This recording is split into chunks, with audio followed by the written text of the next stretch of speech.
Benvidas a todas as persoas que se acheguen a ver esta prefunción de Si isto é un hombre, de Cámara Negra, cando a min está Carlos Álvarez Osorio, que é o seu director e o seu intérprete. Carlos, mil grazas por estar aquí. No, gracias a ti, Lara, un placer. Pois esta obra chámame moita atención en si mesma porque está baseada nunha obra moi icónica, moi coñecida, eu creo que en todo o mundo, que é Si isto é un hombre, de Primo Levi, que conta o relato das memorias deste home en Auschwitz. E eu, a primeira pregunta que che quería facer é que nos encontramos na vosa versión de Cámara Negra. Pois, mira, a nosa versión, unha cosa fundamental, unha das premisas fundamentais, é que non fose unha recreación histórica ou historicista de Auschwitz. Co cal, o público, cando entra no teatro, o que atopa é un espazo espido, un teatro espido, sin patas, é un actor de hoxe en día, vestido de hoxe en día. E a partir de aí se establece un diálogo co público, unha invitación a viaxar mentalmente, ¿no?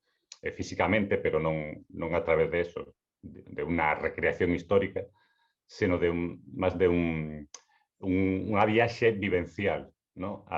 A que foi Auschwitz e, sobre todo, que nos día a nós hoxe en día, non é tanto simplemente un exercicio de memoria histórica, que tamén o é, e que tamén é necesario, sino un exercicio de empregar Auschwitz como un espello da nosa sociedade, de como estamos agora.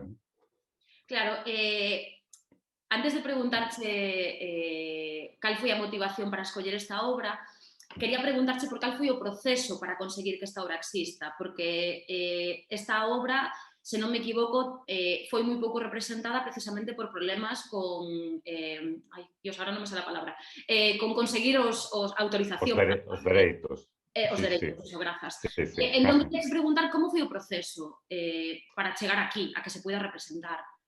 Claro, foi longo. Eu ao principio, cando pedín os dereitos, non sabía que ia ser tan complexo, non sabía se fixo, se non.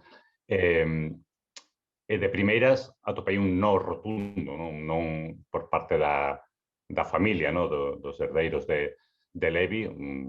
Non, isto é un... Eu entendo, é un material moi sensible, moi delicado. Eu podo entender ese reparo, non? Pasa que tamén Primo Levi xa é unha figura que pertence ao mundo, non? E Si isto é un hombre, é un texto icónico, non? Do século XX. Entón, eu seguín insistindo, non? Contactei con xente por todo o mundo que fixo a obra, contactei con un produtor inglés para preguntarlle como fixo, contactei con un actor italiano que fixo unha lectura, e seguín insistindo, intentei a través das GAE, foi imposible.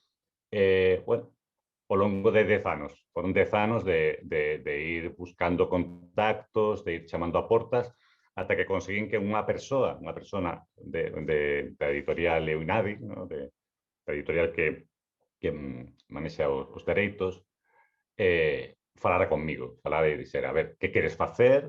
Imos falar, imos ver se é factible. A partir de aí, conseguín os dereitos. Creo, de todos modos, que agora están un pouco máis relaxados co tema dos dereitos, quizás polo centenario de Primo Levi, que foi o ano pasado, o anterior. Porque si hai máis versións, se fixo en Portugal, se fixo en Latinoamérica, en España hai outra versión agora, que se fixo fai pouco. Entón, creo que agora un pouco se relaxou ese tema. Claro, eu imagino que o motivo polo que ti decides que queres facer unha versión desta obra hai 10 anos, igual puido cambiar ao longo do tempo. Eu quería saber cal foi a motivación primeira e despois se houve cambios ao longo... Claro, que unha década é un montón de tempo. Sí, eu penso que a motivación non cambiou. Poido matizarse, poido medrar, porque hai outros factores que van... O que sí cambiou bastante foi a idea estética, se queres, como facer isto en escena.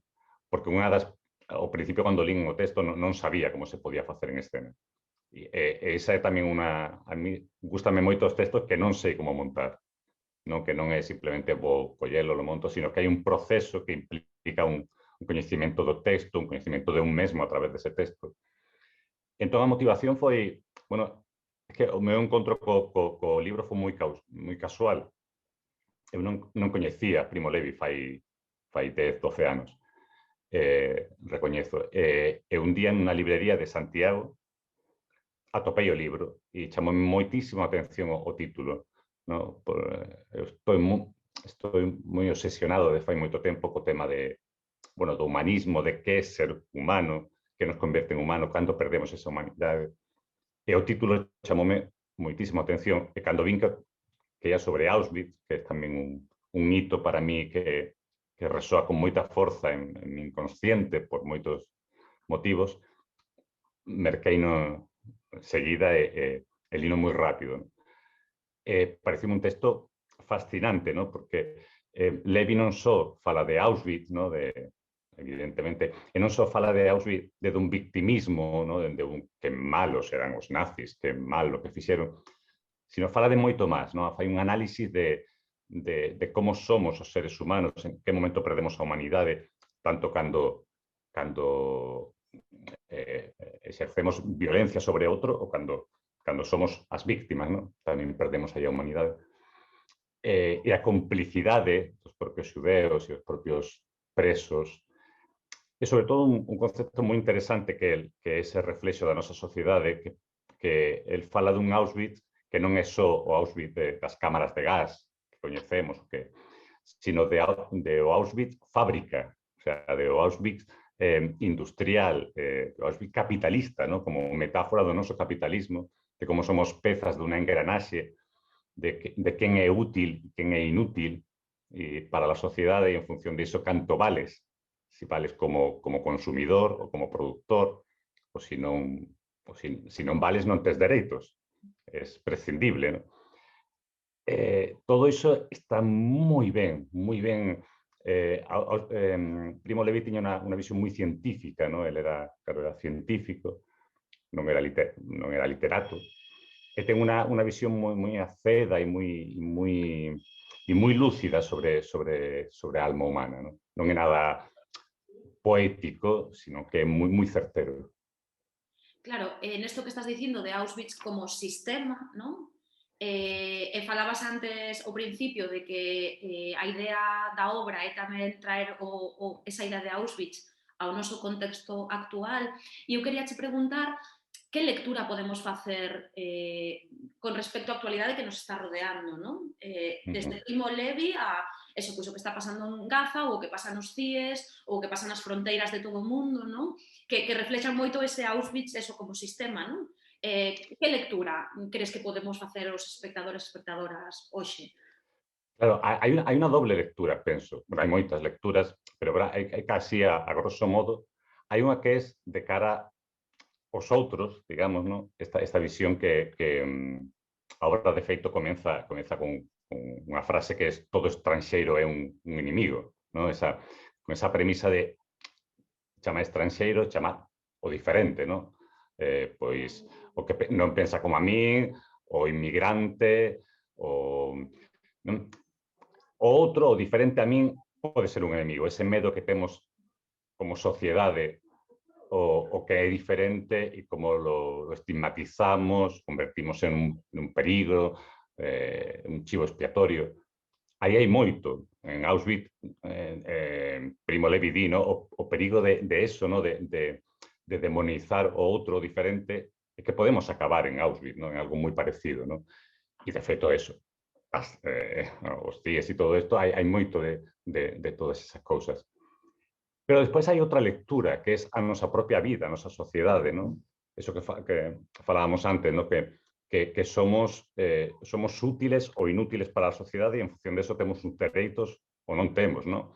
Si traballas, és productivo, tes uns dereitos. Si consumes, porque iso tamén aporta á sociedade, tes outros dereitos. Pero se non tes dereitos, non existen os dereitos humanos, existen os dereitos do cidadán. E o concepto de cidadán é un concepto que dá o Estado. O Estado decide quen é cidadán e quen non. E é en función, é como os estranxeiros, non? Os inmigrantes. Se tes moitos cartos, tes a cidadanía española enseguida. Se non, non.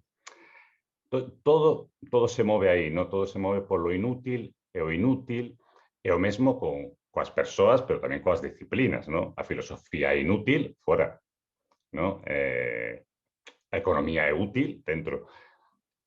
Entón, estamos en ese mundo que todo é mercantil, todo se merca, se vende, e os propios seres humanos somos mercancías. E Auschwitz fala de iso tamén, non? Fala de como entramos en esa dinámica, en ese engranaxe, como nos deixamos levar, e ás veces como o noso odio é manipulado cara o de abaixo, non cara o de arriba, non? Alguén nos empuxa cara abaixo e a vía de escape é empuxarnos o que está máis abaixo que nós, e esa cadena de odios, non? E todo iso está moi bien reflexado no texto de Levi, e creo que Auschwitz aí se converte en unha metáfora da nosa sociedade de unha forma brutal. Totalmente. Entón, supoño que esta obra, de alguna maneira, é un convite a cuestionarnos a nós mesmos como parte desa engranaxe, non? E o sistema Sí. nos movemos, pero como tamén víctimas e verdugos nos mesmos de alguna maneira. Claro, nos estamos en ese doble rol, ¿no? Continuamente. O propio Levi fai esa autocrítica dos propios xudeus no campo e del mesmo, ¿no? De feito, Primo Levi para moitos xudeus é unha figura moi discutible, ¿no? Porque el non fala de blanco e negro, el creou o concepto da zona gris, precisamente, que é esa zona onde non existe xa a moral, a ética, es víctima e verdugo a vez, ¿no? Entón, sí, nos cuestiona constantemente. El incluso fala, é unha cosa que é moi discutible polos propios xudeos, polos propios supervivientes, que el fala de que os supervivientes non son os mellores de Auschwitz.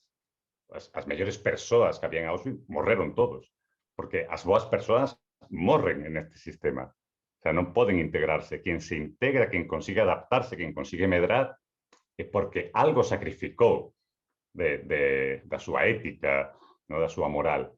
Quen ao final se mantén puro e íntegro é aplastado por la sociedade, polo sistema. E esa é unha crítica moi dura, moi dura. E é durísimo tamén pensando en que nós vivimos nunha sociedade moi hollywoodiense no que sempre están moi definidos os bons e os malos, non? E ter que situarte nun intermedio non que non eres unha cousa nin a outra, bueno, fai que teses que revisar moitas cousas da túa propia práctica e comportamento como individuo. E iso é sempre duro, claro, evidentemente. Certo, sí. Sí, é verdad que cando sempre en calquera pasa moito no cine, pasa na literatura, pasa no teatro, pasa na política, todo se polariza, ¿no?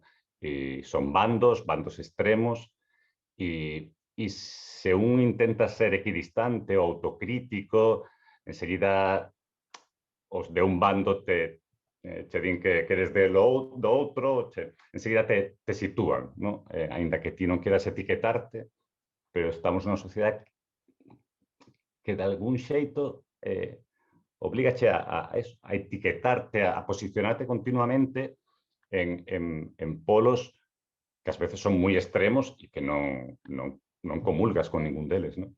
Efectivamente, e estaba pensando que nun momento tan polarizado, sobre todo eso, estamos mirando a nivel político, non? A extrema dereita está en pleno auxe desde hai anos en gran parte do mundo, etc. O sea, como de importante é, pois eso, ter ferramentas que nos inviten a cuestionarnos. Xa non sei se moito máis, pero ese convite a cuestionarnos pareceme fundamental, non? Para ver que eso, que a realidade non é un extremo ou outro, o sea, e todos estamos no medio cheos de matices e de incoherencias tamén, claro.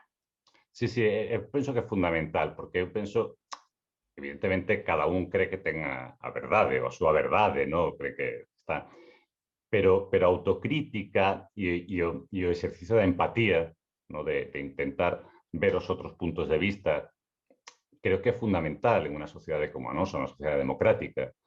El non ver tanto o outro como un enemigo, como un perigo, sino como, bueno, alguén que igual non comulgo coas súas ideas, non comulgo coa súa visión, pero que podemos convivir. É dicir, esa premisa a mí, por exemplo, en política me preocupa moito ese medo que hai de uns cara a outros. Sí. Es decir, me da miedo que este partido esté no poder, cuando debería ser una cuestión de, bueno, yo prefiero que esté porque a miñas ideas son máis, pero sei que se vai estar este outro, os meus dereitos e os dereitos fundamentais dos seres humanos que vivimos aquí non se van a ver en perigo, non? Non é unha cuestión. Entón, sí, esa capacidade tamén de ver, de poder mirarnos a nos mesmos e poder cuestionarnos é fundamental. Fundamental, totalmente. Uh-huh. Eu quería che preguntar tamén, máis alá do tema da obra, sobre a posta en escena, non?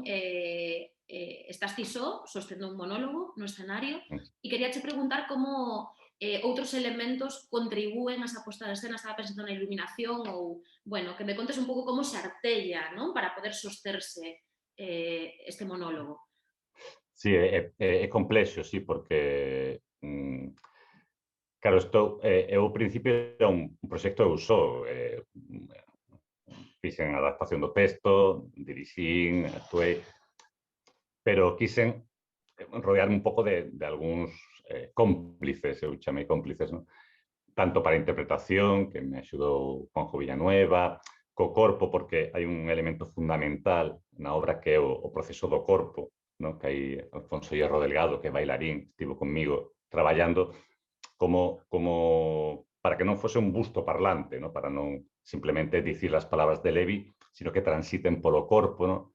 E hai un proceso de descomposición dese corpo en escena, porque unha das cousas que fala moito Primo Levi e fala tamén Reyes Mates, que é filósofo especialista en Auschwitz, que o maior inimigo en Auschwitz ao final é o teu propio corpo, non?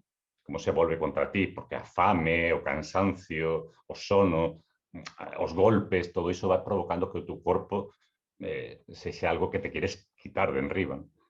Entón, eso é fundamental na posta en escena, ese traballo de descomposición corporal.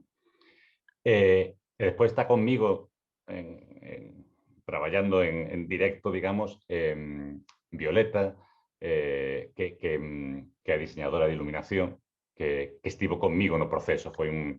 Ela non entrou no proceso coa obra montada xa, sino que entrou como parte do proceso de traballo.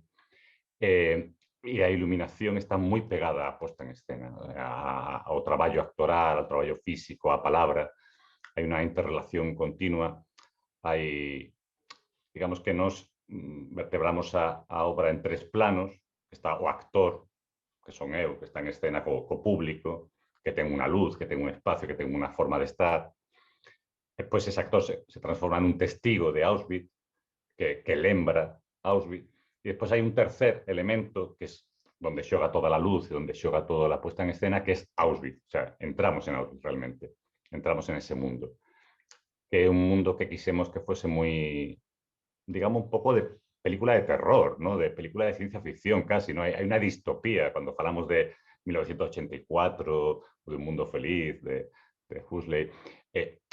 Xa existe unha distopía real que é Auschwitz, ¿no? Ese mundo era un pouco ese. Entón, si pretendemos crear como un espacio moi atemporal, como un espacio un pouco abstracto, si queres, que é Auschwitz, pero podría ser calquera outro sitio, ¿no?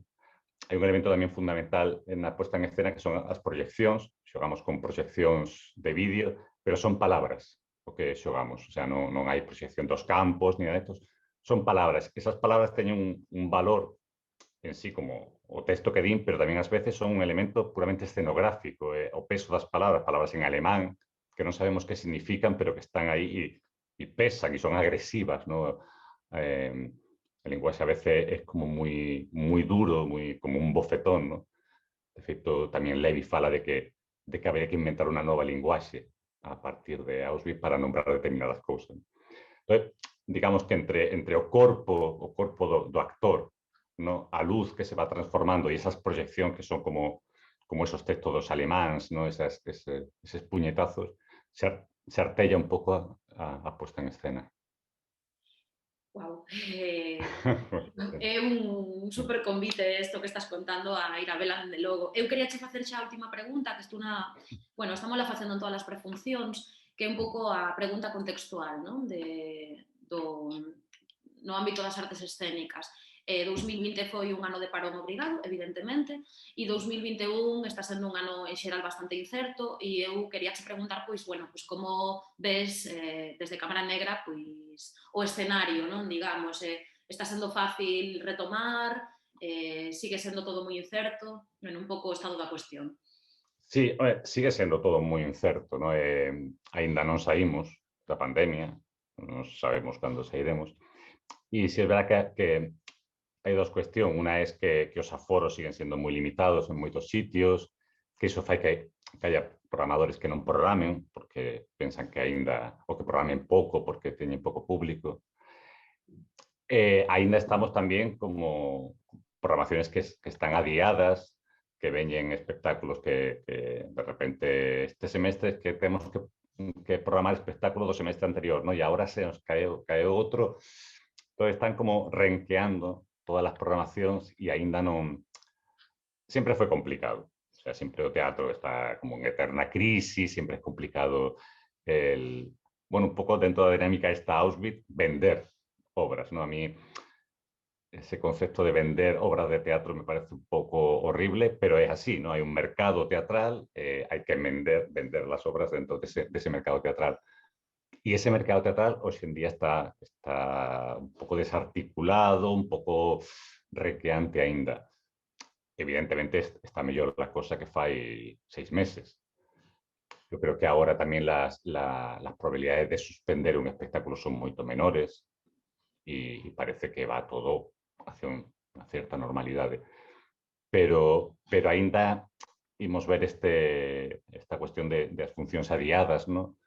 Eu creo que por lo menos hasta finales deste ano estará a cosa un pouco regular. Bueno, esperemos que se vaya estabilizando, polo menos, xa non se pide sí. máis, non? A Pois, ver que tal.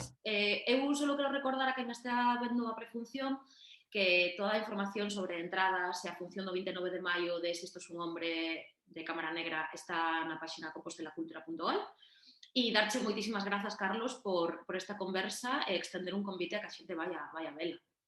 Moitísimas gracias a ti, Lara. Bueno, eu invito a xente, eu creo que é unha obra dura, evidentemente, por la temática, porque un actor son escenas, pero creo que unha viaxe que nos cuestiona moitas cousas, que nos van resonar moitas cousas, non só do pasado, sino do presente, e desde un punto de vista, Levi ten un punto de vista único que non ten ninguén na historia da filosofía e da literatura. Creo que ten un punto de vista moi lúcido e moi peculiar. E creo que é unha viaxe física, unha viaxe emocional, non é só unha viaxe intelectual. Eu convido a xente a que se achegue ao Teatro Principal e viva esta viaxe, que creo que merece. Paga a pena. Paga a pena facerse, cuestionarse todo o que nos rodea, sempre. Así que, tendo unha ferramenta de teatro moito millor. Pois, moitísimas grazas, Carlos. Vémonos. Gracias a ti, Lara.